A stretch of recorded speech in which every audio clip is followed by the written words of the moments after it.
રામ ભગવાન એક જીવનનું આદર્શ આપે છે. રામાપીર ભગવાન, પછી કથાઓ, વાર્તાઓ ને ભજન સંધ્યા ને આ બધું સૌરાષ્ટ્રના દાગીનાઓ છે. અને એના માટે જે એલફેલ બોયલો છે ધર્મને લઈને ગોપાલ ઇટાલિયા, એને શરમ આવવી જોઈએ. અને પાછું ધર્મને જ્યારે જ્યારે જરૂર છે ત્યારે દુષ્પ્રચાર કર્યો એણે.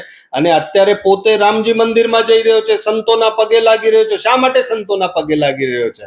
જો તને એટલી જ નફરત છે તો સંતો પાસે શા માટે જઈ રહ્યો છે? એટલે મત માટે મંદિરનો ઉપયોગ કરી રહ્યો છે અત્યારે. પહેલા તો ગાળો આપતો હતો. અને અમારી બહેનો દીકરીઓ જે કથામાં ને ભજન સંધ્યામાં જતી હોય એ ભગવાનના નામસ્મરણમાં એ લીન થઈને નૃત્ય કરતી હોય છે. એને નાચવા વાળા કહી રહ્યા છો? પછી જે બધા ભક્તો હોય છે તાળીઓ વગાડીને હિજડાન છટકાન આવી ભાષા એ વાપરી રહ્યો છે.